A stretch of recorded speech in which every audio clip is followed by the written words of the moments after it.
Halo, Assalamualaikum warahmatullahi wabarakatuh. Jumpa lagi dengan saya, Dr. CJ dari Pineng Klinik. Hari ini saya akan membagi pengetahuan tentang pes anserinus. Jadi pes anserinus ini adalah suatu keadaan di mana nyeri yang disebabkan bisa jadi karena over atau terlalu tertarik dari tendon yang ada di area sekitar lutut. Jadi ini paling sering membuat kita berpikir bahwa ini adalah nyeri lutut, padahal bukan nyeri lutut. Dan ini hal yang sering terjadi pada penjahit pada masa dahulu, karena penjahit itu menggunakan kaki untuk menjahit ya. Sementara sekarang kan lebih banyak menggunakan elektrik ya, mesin jahit elektrik. Atau juga pada orang-orang yang duduk bersila. Jadi pada saat duduk bersila itu dia akan terjadi tarikan yang bisa jadi sangat tertarik atau dengan nama lain overstretch di area yang berada di sekitar lutut. Di sini kita bisa membedakan yang mana nyeri lutut dan yang mana pes anserinus. Baik, saya akan tunjukkan gambaran dari pes anserinus itu sendiri. Di sini pes anserinus itu adalah terdiri dari 3 tendon, yaitu tendon sartorius, gracilis, dan semimembranosus. Di mana ketiga tendon ini dia berinsersi atau melekat pada area yang sama, yaitu di titik ini ya. Dimana kalau area ini ya pada saat bergerak itu akan tertarik dia, terutama pada waktu bersila. Tolong bersila ya, duduk bersila ya. Pada saat duduk bersila begini, ini akan ada tarikan dari ketiga tendon tersebut. Jadi orang sering berpikir bahwa ini adalah nyeri lutut, padahal areanya itu akan ditunjuk ke daerah sini ya. Ini khas sebagai pes anserinus. Apa yang dapat kita lakukan pada saat kita menderita pes anserinus? Yaitu pertama, mengurangi aktivitas memanjat. Yang kedua, mengurangi aktivitas duduk seperti bersila, yang itu akan menambah tarikan pada area pes anserinus itu sendiri. Yang berikutnya adalah mengurangi aktivitas berlari atau berjalan dalam waktu yang lama dan tidak melakukan stretching ya. Jadi apabila terjadi pes anserinus yang nyeri akut tiba-tiba, itu dapat dilakukan kompres dingin untuk waktu 3-5 menit. Kemudian istirahatkan dengan posisi yang tidak memprovokasi untuk tarikan dari ketiga tendon tersebut.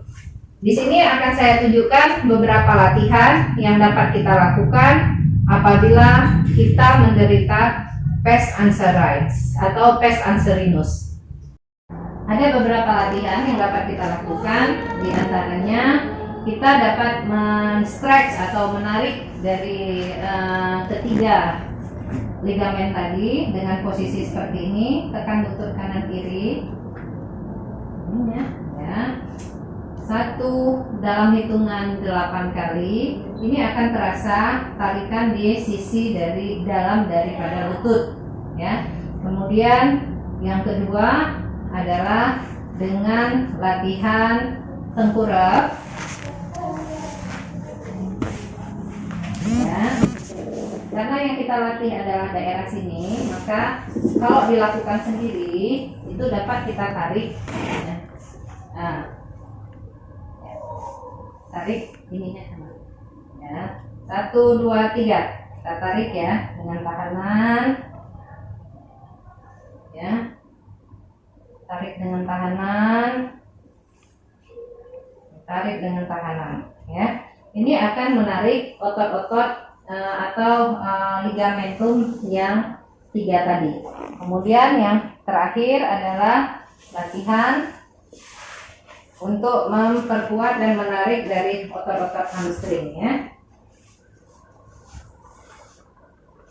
Ini dapat dilakukan sendiri dengan catatan ankle itu pada posisi normal 0 dan hamstring lurus. Jadi ini tujuannya selain untuk melenturkan hamstring atau men-stretch hamstring, juga men-stretch ini yang ligamentum dari pes ansarinus tadi.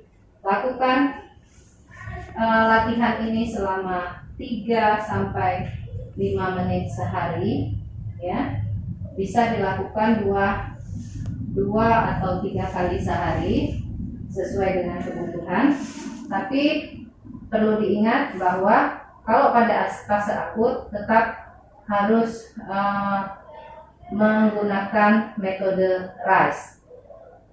R untuk rest atau istirahat, E icing, E icing,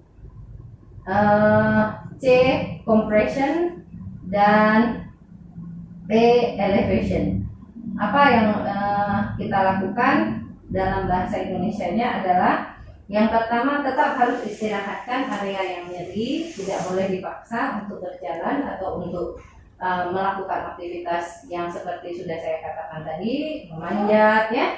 Terus kalau misalnya Anda merasa sangat nyeri, cukup tempelkan es ya, kemudian tunggu sekitar hitungan 5 sampai 10, kemudian diangkat, ulangi lagi, lakukan kompres sekitar 2 sampai 3 menit, kemudian istirahatkan, kemudian ulangi kembali, bisa dengan repetitif 8 kali atau sampai dengan 10 kali.